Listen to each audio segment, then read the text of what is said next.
جنت کا حقدار بن جائے گا۔ لہذا دوشی پہلے گی اللہم صلی علی سیدنا مولانا محمد بارک وسلم صلاۃً و سلامًا علیک یا رسول اللہ صلی اللہ علیہ وسلم۔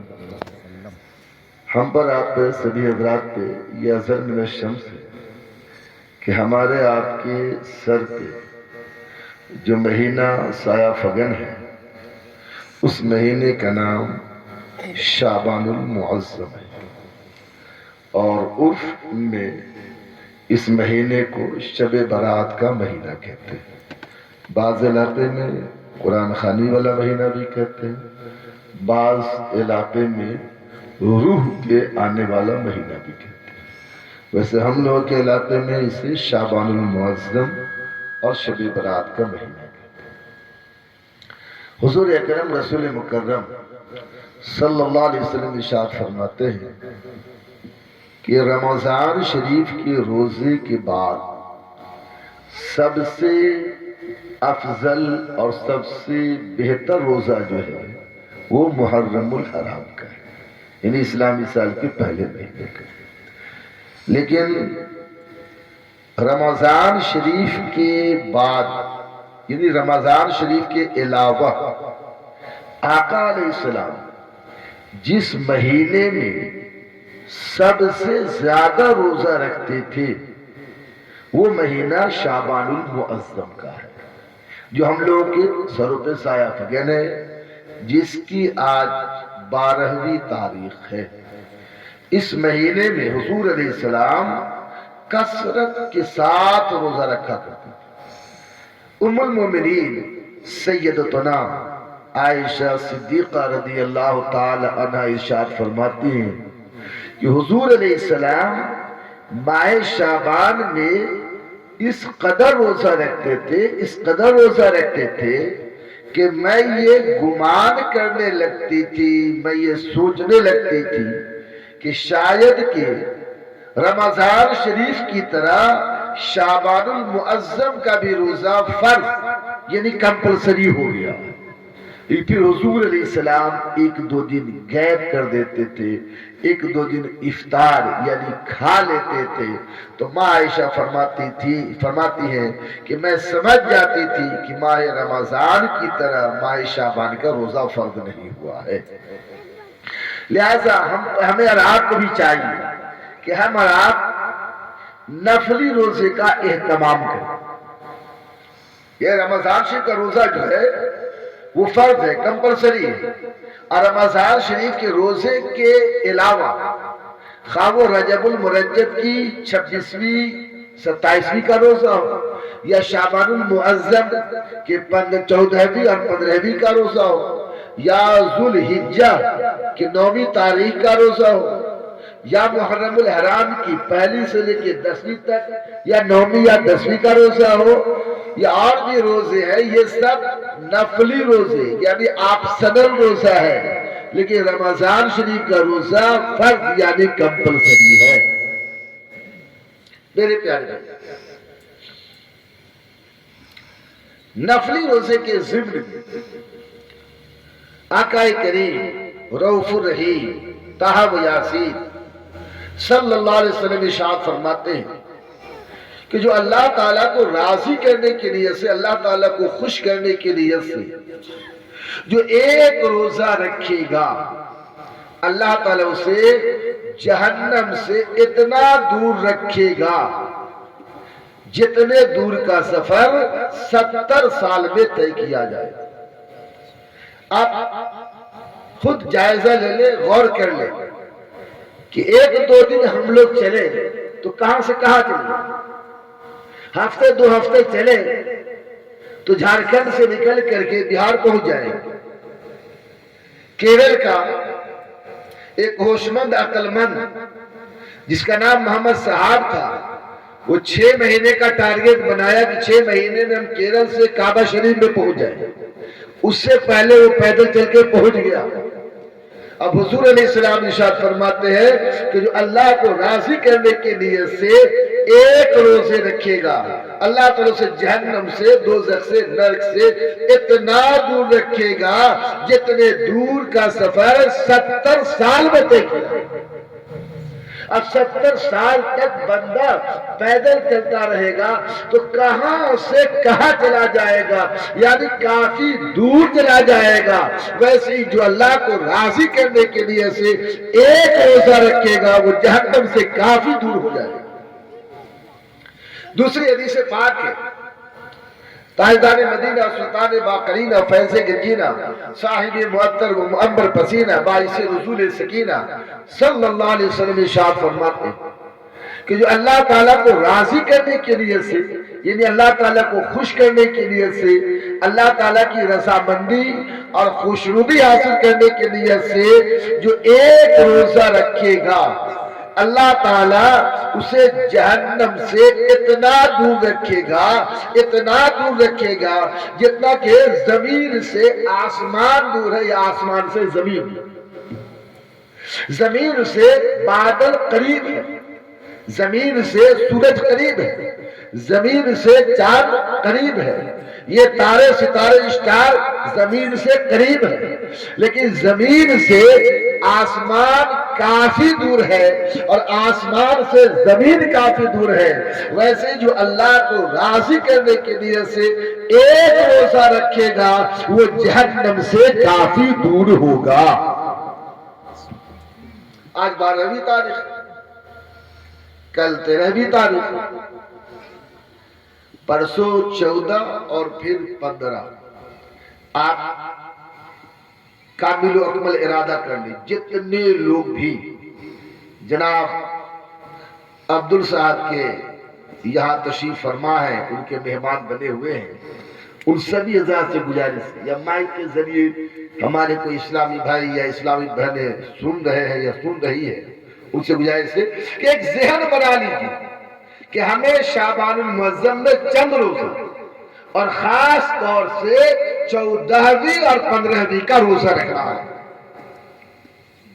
حضور علیہ السلام ارشاد فرماتے ہیں کہ جو شعبان المعظم میں ایک روزہ رکھتا ہے اللہ تعالیٰ اسے 1 سال تک روزہ رکھنے کا ثواب عطا فرماتا ہے۔ پھر یہ کہ شعبان المعظم کے بعد جو مہینہ آ رہا ہے وہ رمضان المبارک کا مہینہ، وہ اس مہینے کے پورے روزے ہم پہ آتے تھے۔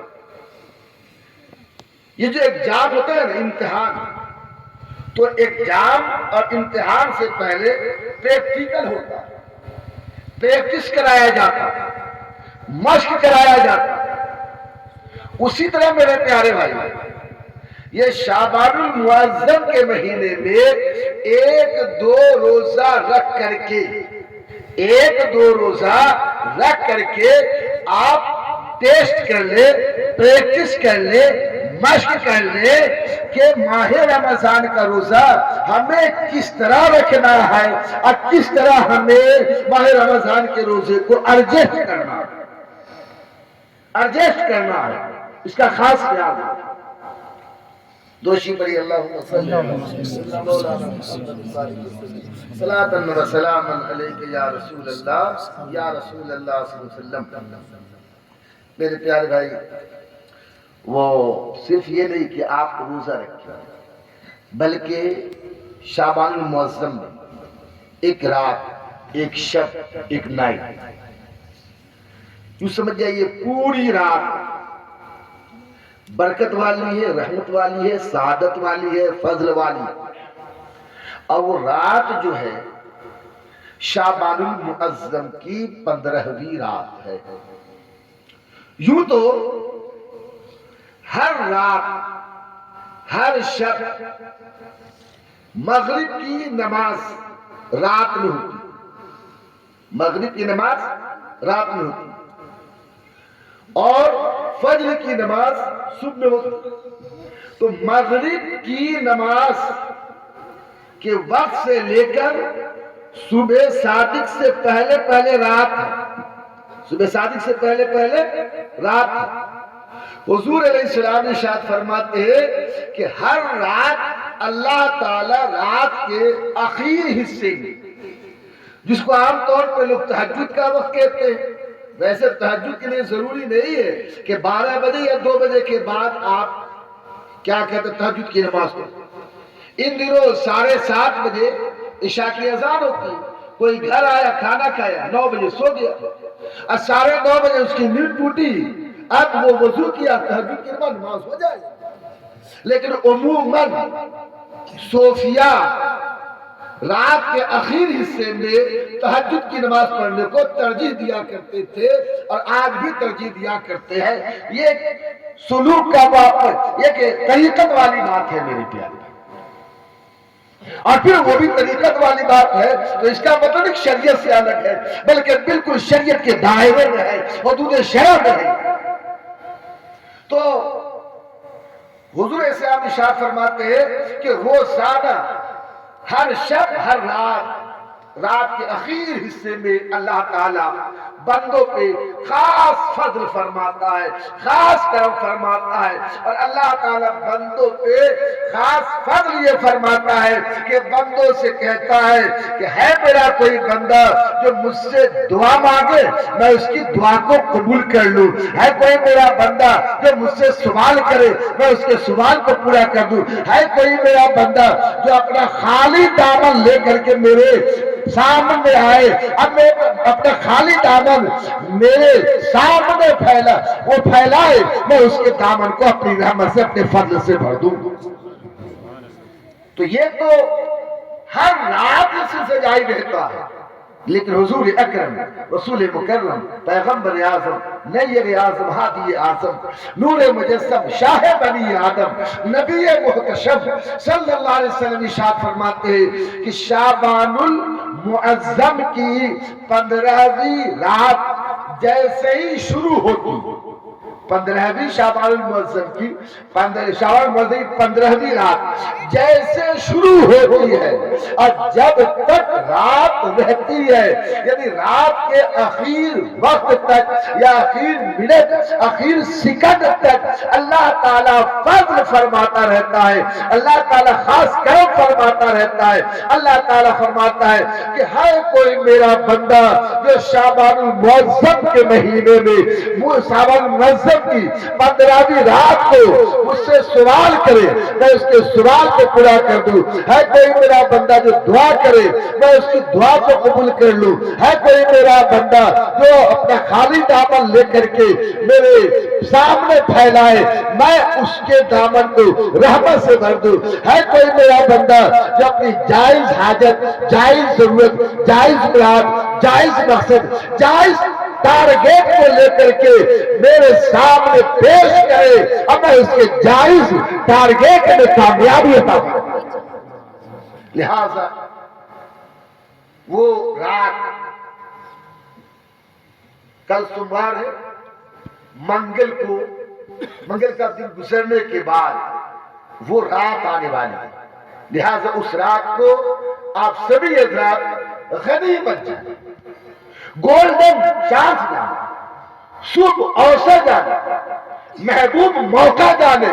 اور یہ رات جو 15ویں والی ہے یہ سونے والی نہیں ہے بلکہ رب کو سجدہ کر کے اپنے مقدر میں 4 چاند لگانے والی ہے. یہ راحت لینے والی رات نہیں ہے بلکہ عبادت کر کے دنیا اور آخرت کی کامیابی حاصل کرنے والی رات ہے. اے مسلمان یہ بیٹھ کے تقریر سن نہیں پیچھے پڑے پھر خوشبو بانٹو گے شیرنی بانٹنے کے ٹائم یہ نہیں کہ اس کو بچا کے رکھ دو گے.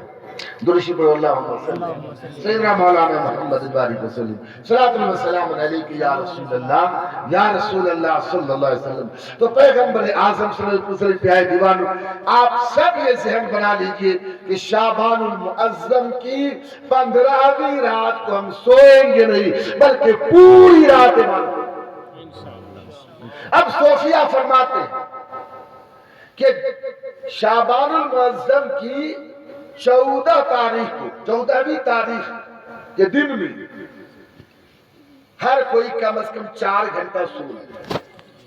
اس زمانے کے حساب سے پہلے کے لوگ تھے یہ کئی روز عبادت میں تلاوت میں رہ جاتے تھے، انہیں نکاہت اور سستی اور کاہلی جس میں کوئی اثر نہیں۔ ابھی سمجھ جاؤ کہ 48 گھنٹے میں خود زیادہ سے زیادہ 4 گھنٹہ سویا ہوں اور میں بالکل اتنا تھکا ہوا ہوں۔ تو اس طرح آپ میں بھی نکاہت آئے گی، آپ بھی ہو جائیں گے۔ تو صوفیہ فرماتے ہیں کہ شعبان المعظم کی 14 تاریخ کو کم از کم 4 گھنٹہ آپ سو جائیے۔ اب اس کا مطلب یہ نہیں ظہر کی نماز قضا کر دیجیے، اس کا مطلب یہ نہیں کہ آپ عصر کی نماز چھوڑ دیجیے۔ اب کوئی سویا ہی نہ گیا تو اب اس کا کوئی حساب کتاب سمجھا نہیں۔ اللہ نہ کرے کوئی سویا ہی رہے، لیکن بالاتفاق کوئی سویا ہوا ہے، کوئی جگایا نہیں، اعلان کی وجہ سے نہیں جگا، اذان کی وجہ سے نہیں جگا، اور ظہر کی نماز قضا ہو، ظہر کی نماز کا وقت نکل گیا تو یاد رکھیے اگر آپ جگے ہیں اور نماز قضا کر دیں گے تو دنیاوی گنتی کے حساب سے ایک نماز قضا کرنے کی سزا یہ ہے کہ وہ 2,88,00,000 سال تک جہنم کی آگ میں جلے گا۔ لیکن کوئی سویا رہا، ظہر کی نماز کا پورا وقت نکل گیا، کوئی نہ جگایا نہ خود جگا، عصر کی نماز کا پورا وقت نکل گیا، نماز اس کی قضا تو ہو گئی ہے، وہ ادا کر لے، لیکن اس پہ یہ سزا لاگو نہیں ہوئی۔ سمجھا کہ نہیں؟ تو یوں ہے کہ آپ جو ہے 14ویں تاریخ کو سونے خوشی، ہمارے یہاں کیا ہے، سب کو پتا ہے کہ حلوہ بنے گا، روٹی بنے گی، پلاؤ، یہ ساری چیزیں علاقے کے حساب سے ہم لوگ کیا وہ اب یہ کچھ ایسے رسم ہیں جو ٹھیک ہے، جیسے گاجر کا حلوہ شب برات کے دن لوگ نہیں بنانی چاہیے، وہ میدا اور کیا سوجی کا ہی لوگ بناتے ہیں۔ تو ایک چلو یہ اپنی جگہ پہ، تو میں یہ کر رہا تھا کہ 14 تاریخ کو مرد کیا کرتے ہیں، گری لاؤ، چھوارا لاؤ، کاجو لاؤ، کشمش لاؤ، سوجی لاؤ، میدا لاؤ، یہ کرو، کچھ نہیں۔ کل 13 تاریخ ہے نا، حلوہ کا پورا آئٹم جتنی بھی چیزیں لانی ہے کل ہی لا کر کے رکھ دیجئے، اسٹاک کر دیجئے۔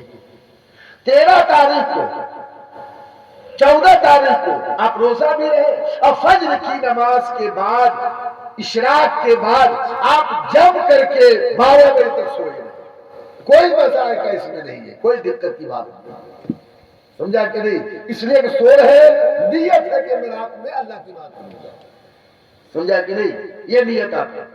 پھر آپ میرے پیارے بھائی ظہر کے وقت جگ گئے، آپ تر و تازہ رہیں گے، اور پھر یہ جو پوری رات جگی، لیکن جگنے کے بھی 2 طریقے ہیں، شب بیداری کے 2 طریقے۔ نمبر 1 سب سے بہتر یہ ہے کہ شب بیداری مسجد میں کی جائے۔ کہاں کی جائے؟ زور سے اور زور سے مسجد۔ شب بیداری جو ہے نا وہ مسجد میں کی جائے۔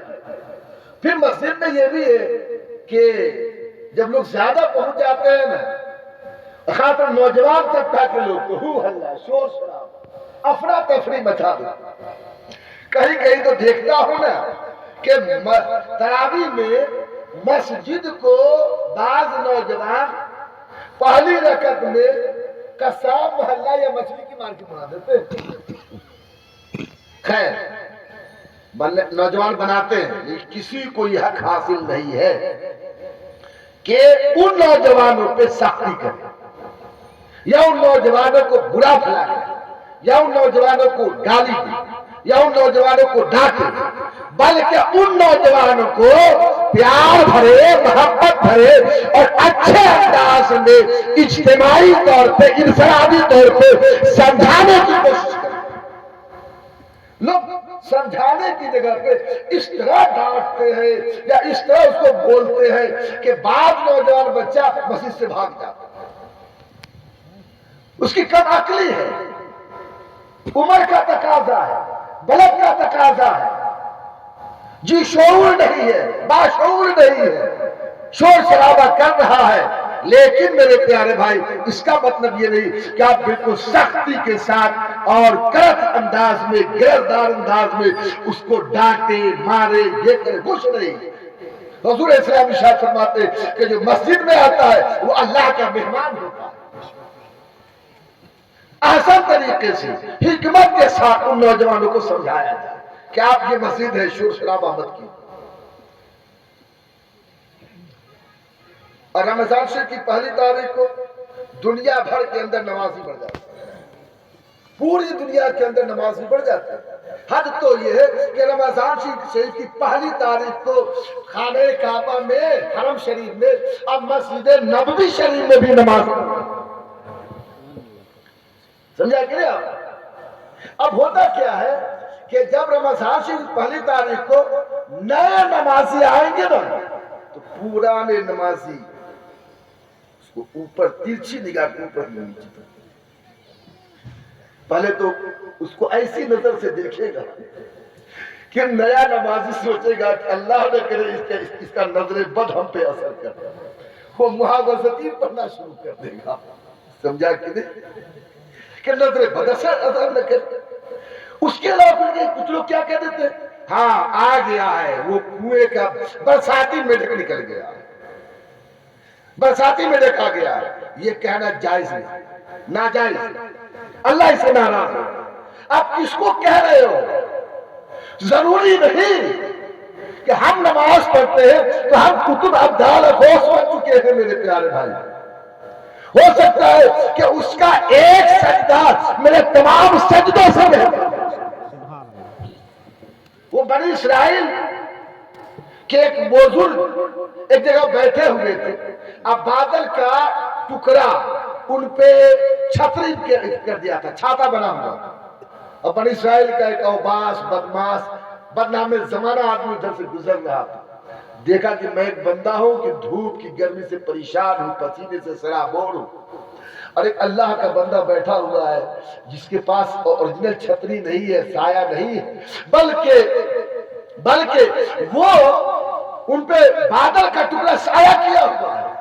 یہ بدماش نوجوان تھا اوباس نوجوان تھا بدنام زمانہ نوجوان تھا جھوٹ غیبت چغلی چوری حسد تلفی ہر برے کام میں بڑھتے کیسے نہ ہوتا. کہا کہ بس آج سے میں اپنے گناہوں سے توبہ کیا اور اس بندے کے حق میں اس بندے کے قریب بیٹھ کر کے میں توبہ کروں گا اور پھر ان کے ساتھ زندگی گزاروں گا. وہ بدنام زمانہ آدمی اوباس بدماش اس بزرگ کے پاس گیا. وہ بزرگ کہے کہ میں تو اللہ کا اتنا محبوب بندہ ہوں اتنا مقرب بندہ ہوں کہ اللہ تعالیٰ میرے لیے اسپیشل بادل کے سائے بادل کے ذریعے میرے سر پہ سایہ کر دیتا ہے اور میں ٹھنڈے میں رہتا ہوں دھوپ کی تپش ہم پہ اثر نہیں کرتی ہے. اگر لوگ دیکھیں گے میرے بازو میں اس گندے کو اس برے آدمی کو بیٹھا ہوا تو لوگ میری ولایت میں شک کریں گے. میں ہوں یہ ہے اس کو دھتکار کے بھگا دے. جب دھتکار کے بھگائے تو وہ اوباس بدماش ادھر گیا اب بادل کا ٹکڑا ادھر گیا بادل کا ٹکڑا ادھر چلا گیا. اب تو یہ کانپ گئے تھرا گئے لرزہ برندام ہو گئے کہ یہ کیا ہو گیا یہ کیا میں ظلم کیا. وہ اس کو میں بھگایا بادل کا ٹکڑا جو رحمت بن کر کے فضل بن کر کے اللہ تعالیٰ کا خاص کرم ہم پہ تھا یہ ہم سے دور ہو گیا. غیب سے آواز آئی عالم حاطف سے آواز آئی کہ وہ بندہ توبہ کرنے کی نیت سے آیا تھا میں اس کے تمام خطاؤں کو معاف فرما دیا اور اس کے نام اعمال سے گناہوں کو ختم کر دیا. لیکن تیرے اندر غرور کچھ نمازیوں میں بہت غرور ہوا. نمازی لوگ تو بعض نمازیوں میں تو اس طرح تکبر غرور فخر گھمنڈی آ جاتا ہے نا کہ وہ امام کو بھی کچھ نہیں سمجھتا. امام کو بھی کچھ نہیں سوچے گا کہ بس بھائی سب کچھ میرے پیارے بھائی کچھ نہیں. پھر اللہ نے ارشاد فرمایا کہ اے میرے بندے میں اس کی خطا کو معاف فرما دیا. اب تم جو غرور تکبر میں اس کو دھتکار کر کے برا بھلا کہہ کے بھیجے تھے میں نے تمہاری تمام نیکیوں کو ختم کر دیا جاؤ ختم ہو گیا. تو پکوڑیاں نمازی کہنے والوں کی بھی نیکیاں ختم ہو جاتی ہیں. برساتی میڈک کہنے والوں کی بھی نیکیاں ختم ہو جاتی ہے. میں اکثر اپنی تقریر میں کہا کرتا ہوں کہ پرانے نمازی کو نئے نمازی کا اس طرح استقبال کرنی چاہیے، اس طرح ویلکم کرنی چاہیے، اس طرح سواگتم کرنی چاہیے، اس طرح پرانا نمازی نئے نمازی کا اس طرح ادب و احترام کرے جس طرح پیر کامل کا ادب و احترام مرید صادق کیا کرتا ہے۔ آنے والا اللہ کا مہمان ہے، سمجھا کہ نہیں؟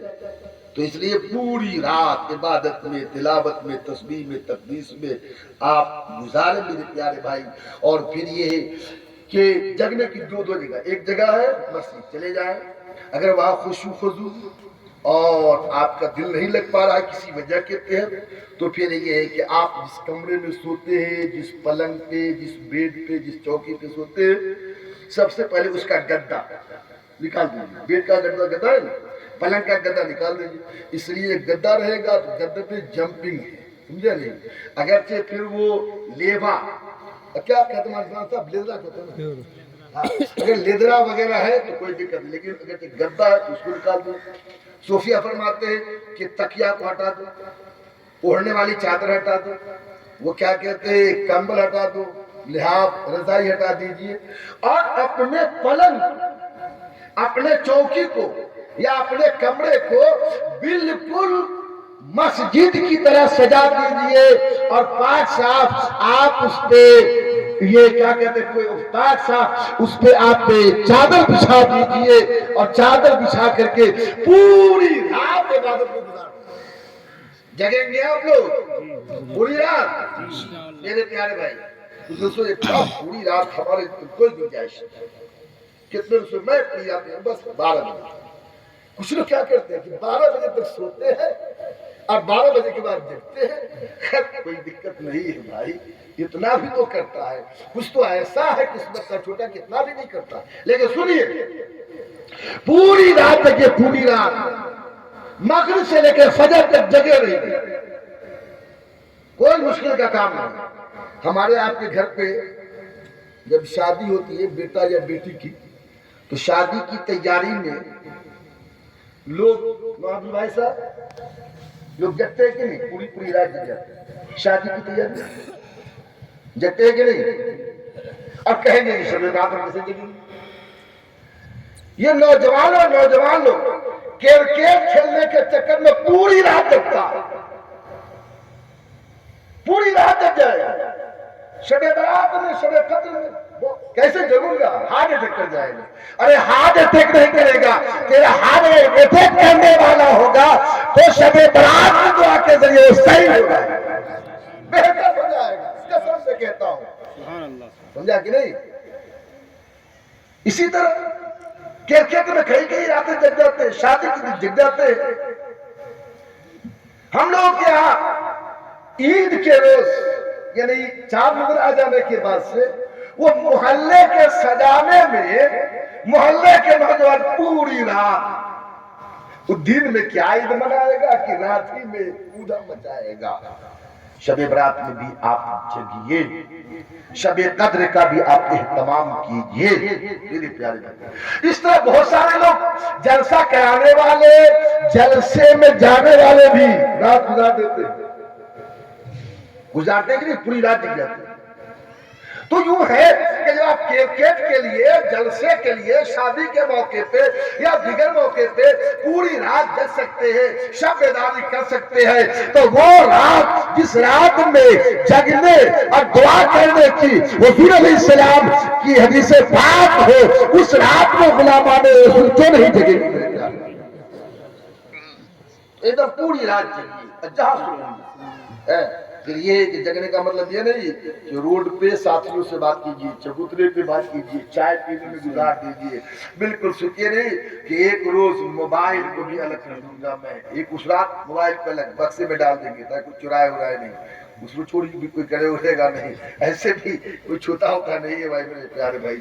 تو پوری رات عبادت کیجیے، اپنے بچے لوگوں سے بھی زیادہ بات مت کیجیے، سمجھے، ضرورت کے لائق بس پوری رات عبادت۔ کتابوں کے اندر آتا ہے جو شعبان المعظم کی 15ویں رات 100 رکعت نماز نفل ادا کرے گا، اللہ تعالیٰ 100 فرشتے پیدا کرے گا۔ 100 فرشتوں میں سے 30 فرشتے جنت کی خوشخبری سنائیں گے، 30 فرشتے جہنم سے بچائیں گے، اور 30 فرشتے دنیا کے آفت و بلیات سے بچائیں گے۔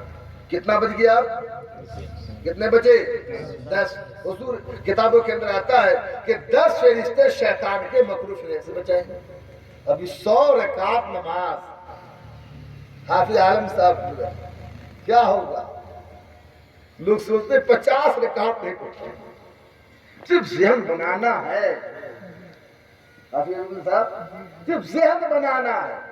آدھی رات سے پہلے 100 رکعت نماز پوری ہو جائے، آدھی رات سے پہلے 100 رکعت نماز پورے ہو جائیں گے۔ جیسے احتیاط ہے نا کہ بستر سے تکیہ ہٹا دیے، گدا ہٹا دیے، رضائی ہٹا دیے، کمبل ہٹا دیے، وہ لدرا بچھا دیے اور پھر بیڈ شیٹ بچھا کر اسے جانماز بچھا دیے، ویسے ہی شب قدر کے روز، یہ شب برات کے روز حلوہ کم کھانے کی اجازت ہے، تھوڑا سا، اور کھانا بھی کم کھائیں، اور 100 رکعت نماز پورا کیجیے۔ سمجھے کہ نہیں اب تمہیں؟ ہاں آپ ہی لوگ جیسے وہ سمجھنا ہے۔ یہاں ہمارے رونق بابو بیٹھے ہوئے، ان لوگ کو اصل سمجھنا ہے، سمجھا کہ نہیں؟ تقریر آپ ہی لوگوں کے لیے ہوتی ہے، تقریر کو تھوڑے وہاں منور صاحب قبلہ کے لیے ہو رہی ہے، یا حافظ عالم صاحب کے لیے ہو رہی ہے، یا مولانا رضوان صاحب کی تقریر کو تھوڑے ہو رہی ہے، یا حافظ انصار اللہ صاحب کے لیے، یا مولانا اشرف صاحب کی تقریر کو تھوڑے ہو رہی ہے، یا حافظ حبیب اللہ صاحب کے لیے، یا مولانا البائی صاحب کی تقریر کو تھوڑے ہو رہی ہے۔ تقریر تو آپ لوگ کے لیے ہو رہی ہے۔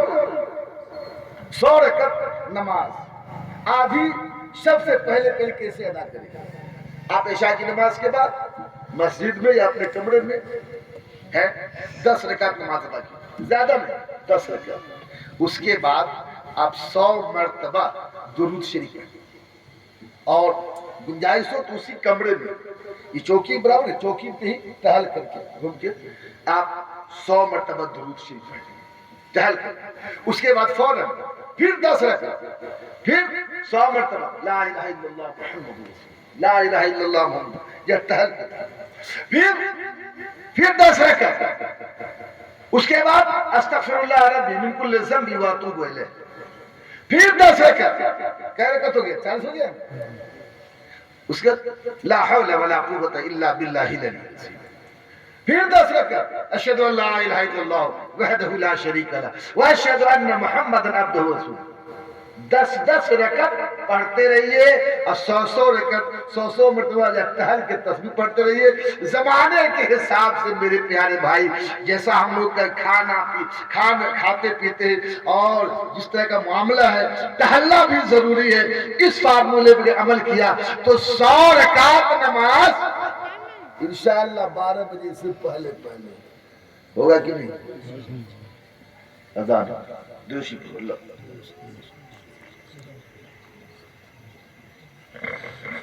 بچائیں گے، اور 30 فرشتے بری موت سے، بلا وبا سے، جیسے کہ چھت کے گر کے مرنے سے بچائیں گے، ایکسیڈنٹ ہونے سے بچائیں گے، گاڑی کے پلٹنے میں اس سے بچائیں گے، سانپ کے کاٹنے سے، بچھو کے ڈسنے سے، شیر کے کھانے سے، وہ کیا کہتے ہیں سانپ کے کاٹنے سے، کرنٹ سے، آگ کے میں جل کے مرنے سے، خودکشی سے، یہ موت، حرام موت سے، اس طرح کی آفت و بلیات سے وہ فرشتے بچائیں گے، اور 10 فرشتے شیطان کے مکروہ فعل سے بچائیں گے۔ اللہ تعالی ہمیں آپ کو ان باتوں پہ عمل کی توفیق عطا فرمائے۔ عزیزم بابو، شاہد کی یہ خواہش رہی ہوگی کہ پیر صاحب عقیقے کے تعلق سے یا بچے کی ولادت کے تعلق سے تقریر کرتے تو بہتر تھا، لیکن یہ ہے کہ موقع کی بات تھی اس لیے میں کہہ دیا، اس کی بھی ضرورت ہوتی ہے۔ ایسے تو یہ ساری باتیں آپ مولانا رضوان صاحب وغیرہ سے، مولانا منور صاحب وغیرہ سے، یہ حافظ عالم صاحب سے، ادھر حافظ مولانا عبدالبائی صاحب وغیرہ سے، دیگر حضرات سے سنے ہوں گے، لیکن میں اس پہ کہ اپنی تقریر کو ایک حاشیت کے طور پہ پیش کر دیا۔ اللہ تعالی ہمیں آپ کو ان باتوں پہ عمل کی توفیق عطا فرمائے۔ اس وقت آقا کریم علیہ الصلوۃ والتسلیم دنیا میں تشریف لائے تھے، ربیع الاول شریف کی 12ویں تاریخ تھی، سوار کا دن تھا، صبح صادق کا وقت تھا، سرکار صلی اللہ علیہ وسلم کی آمد ہوئی، سرکار صلی اللہ علیہ وسلم کی آمد کی خوشی میں کائنات کا ذرہ ذرہ پڑھ رہا تھا، یا نبی سلام علیکہ، یا رسول سلام علیکہ، کھڑے ہو جائیے، زور زور سے صلوات و سلام۔